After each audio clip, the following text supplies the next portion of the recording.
अस्सलाम वालेकुम व्यूअर्स, उम्मीद है आप सब खैरियत से होंगे। हम शुरू करेंगे शलवार की स्टिचिंग। जी व्यूअर्स, अब हम शलवार स्टिच करेंगे। सबसे पहले जो है वो आसन की सिलाइयाँ लगाई जाती हैं। तो ये आसन मैंने सामने रखा हुआ है आप लोगों को दिखाने के लिए कि जब हम आसन की सिलाई लगाते हैं तो उससे पहले हमारे माइंड में ये होता है कि जो हमने नेफ़ा मोड़ना है और इलास्टिक के लिए रास्ता रखना है वो कैसे बनाना है। उसके 2 या 3 तरीके होते हैं। सबसे सिंपल तरीका तो ये है कि फुल सिलाई लगा दी जाती है आसन की, और जैसे छोटे बच्चों की बिल्कुल गोल नेफ़े बनाए जाते हैं और बिल्कुल एक छोटा सा रास्ता रखा जाता है, आप उस तरह से सी सकते हैं। लेकिन मैं यहाँ आपको वो नहीं बताऊँगी, मैं आपको यहाँ 2 प्रॉपर तरीके बताऊँगी आसन बनाने, नेफ़ा बनाने के।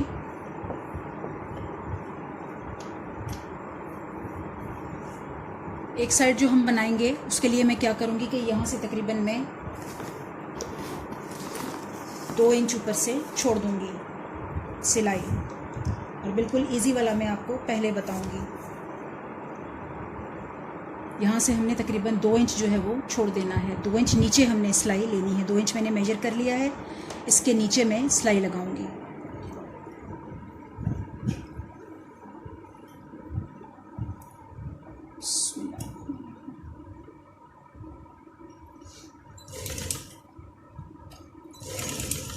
सिलाई रिपीट करके टांके को पक्का कर लें और उसके बाद आसन की फिर सिलाई लगाएं।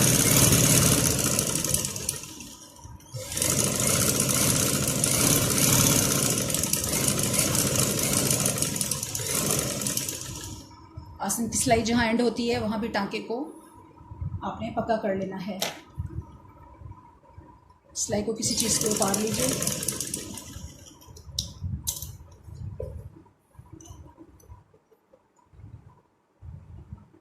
यहीं पे इसके ऊपर मैं आपको नेफ़ा मोड़ने के लिए जो इलास्टिक का रास्ता हमने रखना होता है वो मोड़ना यहीं पे बता दूंगी, ताकि दूसरी साइड वाला हम जो डिफरेंट बनाएं वो आपको आसानी से समझ में आ सके। ये 2 इंच जो मैंने छोड़ा था, इसके मोड़ हम इस तरह बनाएंगे, बिल्कुल जिस तरह हम कमीज़ के चौक बनाते हैं। यानी इसका एक्स्ट्रा कपड़ा थोड़ा सा इसके नीचे की तरफ ऐसे फोल्ड लगा देंगे, ऐसे सिलाई लगाएंगे, और यहाँ आते हुए हमने इस तरफ वाला कपड़ा थोड़ा सा ऐसे नीचे मोड़ लेना है। ये सबसे इजी तरीका है नेफ़ा बनाते हुए इलास्टिक के लिए रास्ता छोड़ने का। सिलाई इस तरफ आएगी, ऐसे घूम के और ऊपर चली जाएगी। जब आप इसका टर्न बनाएंगे तो आधा इंच ऐसे मोड़ेंगे और 1 इंच जो है वो 1 से 1.25 इंच आपने ऐसे नीचे ले आना है, बिल्कुल इस सिलाई के साथ मिलाते हुए, और फिर आपने इस तरफ को निकल जाना है। जब आप नेफ़ा मोड़ेंगे तो आपको सिलाई बनाने में आसानी होगी।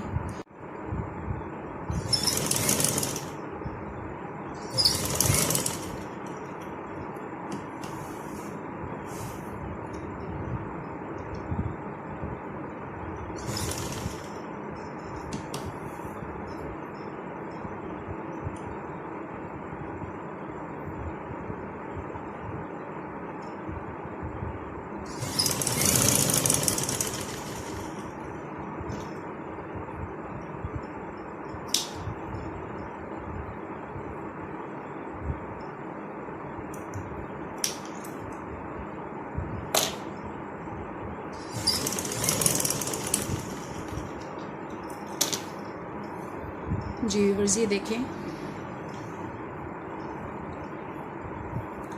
इसको मैंने ऐसे बनाया है। दूसरी साइड जो है जब सिलाई लगाएंगे आसन की तो उसको मैं डिफरेंट तरीके से मोड़ूंगी। दूसरी तरफ के आसन के दोनों सिरे बराबर कर लें। इसको मैं इस तरह से सिलाई लगाऊंगी कि तकरीबन आधा इंच पहले ऊपर सिलाई लगा लूँगी, और इसको मैं दरमियान में से थोड़ा सा छोड़ दूंगी। 1 से 1.5 इंच जो है वो मैं दरमियान से छोड़ दूंगी। ये 1.5 इंच है, ठीक है जी। आधा इंच ऊपर सिलाई लगेगी और 1.5 इंच छोड़ते हुए हमने नीचे सिलाई लगानी है।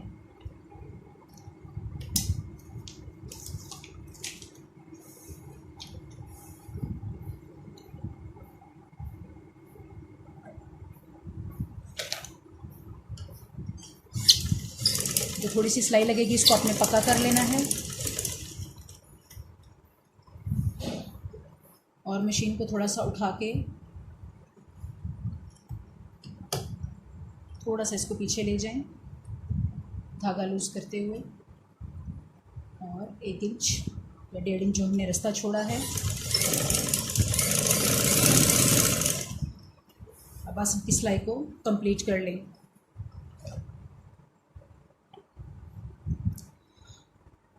आसन की सिलाई कंप्लीट करके अब इस धागे को हम कट कर देंगे दोनों साइड से, और सेम उसी तरह जिस तरह हमने शर्ट के चौक मोड़े थे और दूसरी साइड से हमने बनाया था, इसकी जो है ये गुंजाइश, इसको भी ऐसे बिठाते हुए, इसको बेशक आप फोल्ड ना बनाएं, इसके ऊपर से ही आप सिलाई गुजार सकते हैं। नीचे तक आएंगे और यहाँ से हम वापस ऊपर की तरफ चले जाएंगे।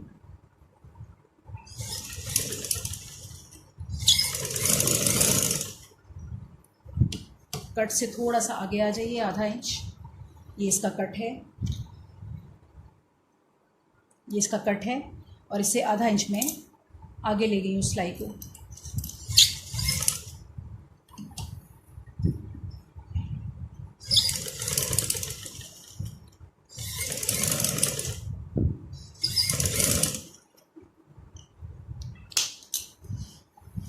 जी व्यूअर्स, अब हम नेफा मोड़ेंगे।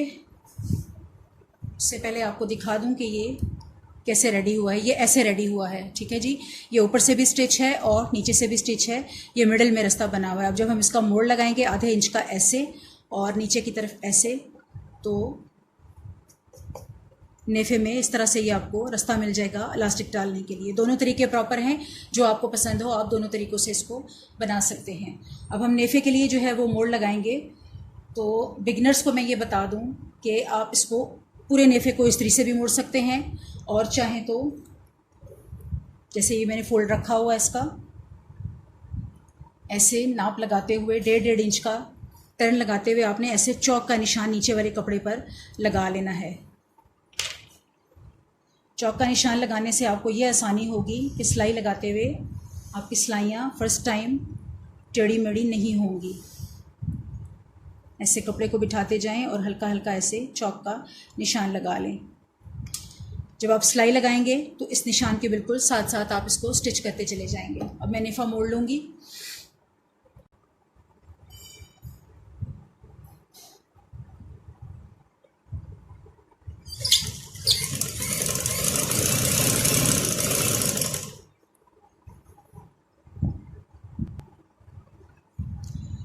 आसन की दूसरी साइड पहुंचकर मैंने मशीन रोक ली है ताकि आपको दिखा सकूं कि दूसरी साइड हमारे पास इस तरह से शर्ट के चौक की तरह मुड़ा हुआ कपड़ा था।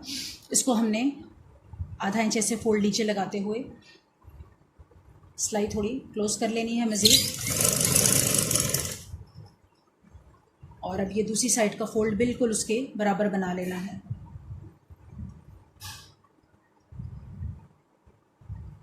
बिल्कुल उसके साथ नीच बिठाते हुए आपने ऊपर से सिलाई गुजार देनी है।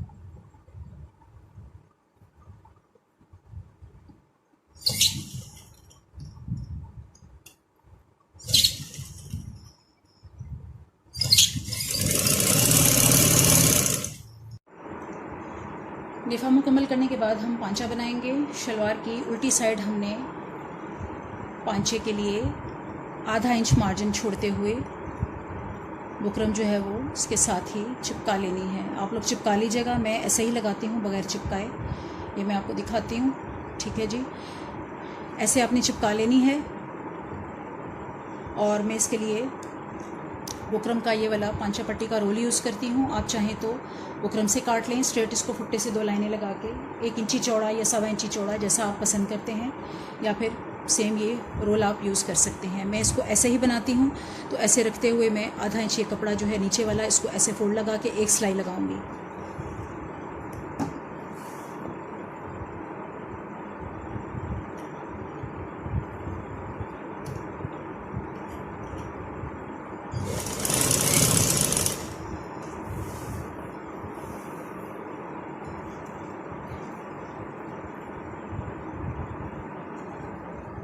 अपनी अपनी प्रैक्टिस होती है व्यूअर्स। एक पांचा मुकम्मल करके दूसरा भी मैं यहाँ साथ ही रख लेती हूँ।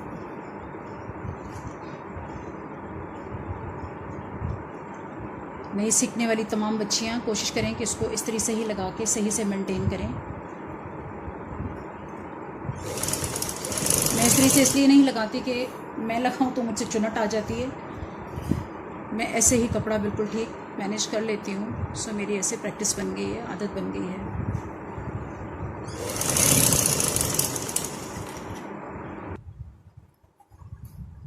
दोनों पांचों में बुकरम जोड़ने के बाद और 1/2 इंची का टर्न बनाने के बाद अब आपने इस बुकरम के साथ ये वाला टर्न बनाना है और बिल्कुल यहाँ किनारे के साथ साथ सिलाई लगानी है।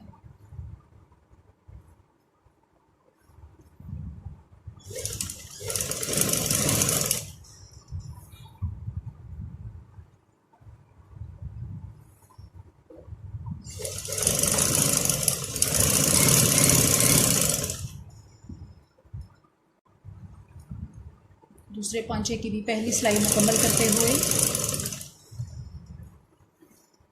अब अगेन पहले पांचे को रखेंगे और उसकी ये सेकंड वाली सिलाई जो कि हमने टर्न बनाया है उसको नीचे रखते हुए कपड़े के साथ जोड़ देंगे।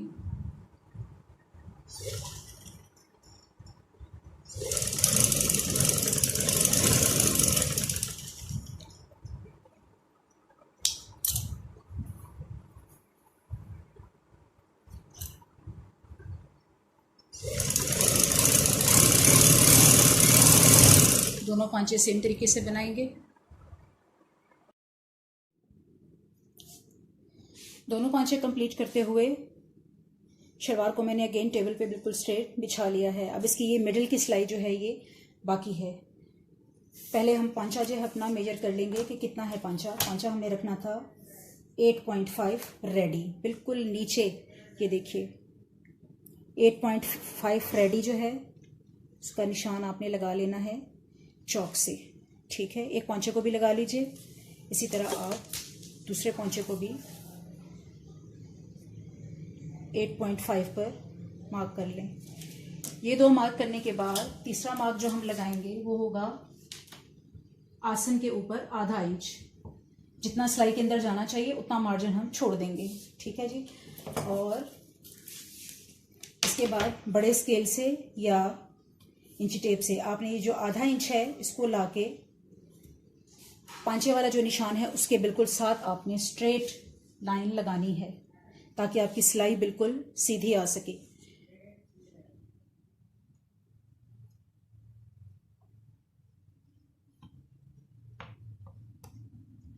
बिगनर्स के लिए 1-2 बार इस तरह करना ज़रूरी है, उसके बाद उनकी भी प्रैक्टिस हो जाएगी। सेम इसी तरह की लाइन हम इसी जगह पे रखते हुए दूसरी साइड भी लगा लेंगे, जो कि स्टिचिंग के टाइम पे हमें हेल्प करेगी कि हमारी सिलाई बिल्कुल सीधी आए। क्योंकि ये सिलाई अगर टेढ़ी मेढ़ी आए तो पूरी शलवार ही अजीबोगरीब नक्शा पेश करती है।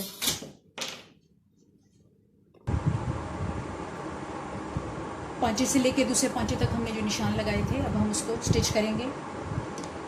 सबसे पहले हम पांचे की सिलाई को पक्का करेंगे 1 से 2 बार या 3 बार लाजमी। टांके रिपीट करते हुए आपने सिलाई को लगाते हुए दूसरी तरफ निकल जाना है। जब ये लास्ट वाली सिलाई लगाते हैं तो आपने ख्याल बस ये रखना होता है कि कपड़ा बिल्कुल बराबर रखिएगा। और दूसरी बात ये कि कपड़े को हल्का सा, बिल्कुल हल्का सा अपनी तरफ आपने खींच के रखना होता है। उससे ये होता है कि जो ये लास्ट वाली सिलाई होती है इसके अंदर जो लचक होती है उसके ऊपर अच्छी सी सिलाई मेंटेन हो जाती है और बाद में सिलाइयाँ उधड़ती या फटती नहीं है।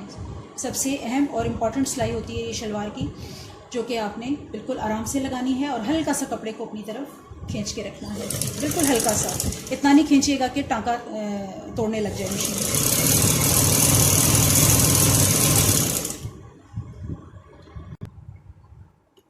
जब आप आसन के करीब सिलाई लेकर आएँ तो दोनों नेफे जो हैं आगे और पीछे के इनको बराबर पकड़ें और नीचे से सिलाई को बिल्कुल ऐसे खींच के सीधा करें।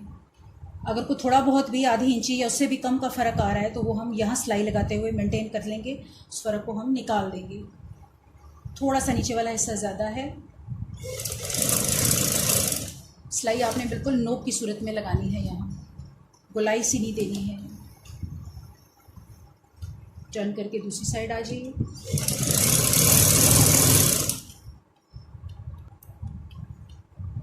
दूसरी साइड के पांचे को भी हम पक्का कर लेंगे। जी तो व्यूअर्स, स्टिचिंग कंप्लीट हो गई है। आसन की बिल्कुल ये जो हमने नोक की सिलाई लगाई थी, इसको आप चाहें तो 2 से 3 बार रिपीट भी कर सकते हैं। इसके बाद आपने बिल्कुल मिडल में एक छोटा सा कट लगाना है, धागे के करीब, सिलाई के करीब बिल्कुल नहीं जाना, उससे काफ़ी दूर एक छोटा कट लगाना है। एक इस तरफ लगाना है और एक इस तरफ लगाना है, ताकि जब हम शलवार सीधी करें तो इसके दरमियान में यहाँ पे चुनटें इकट्ठी ना हों। जी तो व्यूअर्स, उम्मीद करती हूँ आज की क्लास आपको पसंद आई होगी। शलवार की मेजरमेंट, कटिंग और स्टिचिंग हम मुकम्मल कर चुके हैं। आपने मेरी वीडियो को लाइक करना है, शेयर करना है, और जिन लोगों ने अब तक मेरा चैनल सब्सक्राइब नहीं किया वो इसे सब्सक्राइब कर लीजिएगा। मिलते हैं अगली वीडियो में। अल्लाह हाफ़िज़।